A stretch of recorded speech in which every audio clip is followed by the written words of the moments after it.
Amis téléspectateurs, bonjour, vous suivez le flash d'information sur Kingo TV. Une vingtaine de ménages délogés à Tankwe. Suite à un conflit domanial mercredi noir, les habitants de Tankwe se retrouvent dans une situation fâcheuse. En effet, ces derniers ont reçu ce 23 août 2023 des catapillars et autres engins lourds de destruction. Au dit des témoins de la scène, il s'agit d'une opération de déguerpissement en exécution d'une décision de justice. Une vingtaine de maisons ont été donc réduites en caillasse à l'issue de cette opération. Des centaines d'habitants se sont donc retrouvés ainsi délogés, impuissants face à l'huissier de justicier, instruments et la horde d'hommes en uniforme réquisitionnés pour dissuader les résistants.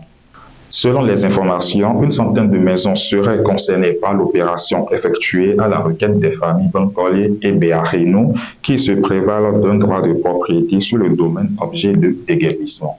Les personnes ainsi délogées, dont certaines se seraient établies sur les lieux depuis près d'une trentaine d'années, affirment avoir reçu la notification de la décision de justice, mais n'auraient pas eu le temps nécessaire pour organiser le rachat des parcelles avant le déclenchement de l'opération. Certains acquéreurs ont été épargnés de la furie des catapillars pour avoir déféré aux formalités de rachat. Au cachot du désespoir et plongés dans une profonde tristesse, les habitants ainsi contraints de dormir à la belle étoile appellent les autorités étatiques, en l'occurrence le chef de l'État, au secours. La montée des eaux à Adjouroum fait enregistrer 2 morts. Au Bénin, la montée des eaux continue de faire des dégâts. 2 morts ont été enregistrés dans la commune d'Adjouroum suite à cette situation. Selon le maire d'Adjouroum, François Zambo, près de la moitié des arrondissements est touchée, couvrant une superficie très considérable. Après les dits du maire, cette situation pourrait compromettre le démarrage effectif des activités scolaires prévues pour septembre. L'autorité communale rassure donc que des mesures sont prises pour reloger les sinistrés. La résidence du maire et les salles de classe sont pour le moment mises à leur disposition. Toujours pour cause de la montée des eaux, dans la commune de Gandhi, 2 agriculteurs sont emportés par les eaux. Les diligences des sapeurs-pompiers de Gandhi, assistés des agents de la police républicaine, n'ont pas malheureusement permis de sauver les 2 naufragés. Les recherches se poursuivent pour retrouver les corps de ces derniers. Bientôt la rentrée scolaire. En vue de donner un nouveau souffle aux familles béninoises en général et aux apprenants en particulier, Canal+ initie une campagne dénommée « C'est la rentrée des découvertes sur Canal+. À la veille du démarrage de la dite campagne, une équipe du groupe au Bénin était face aux professionnels des médias.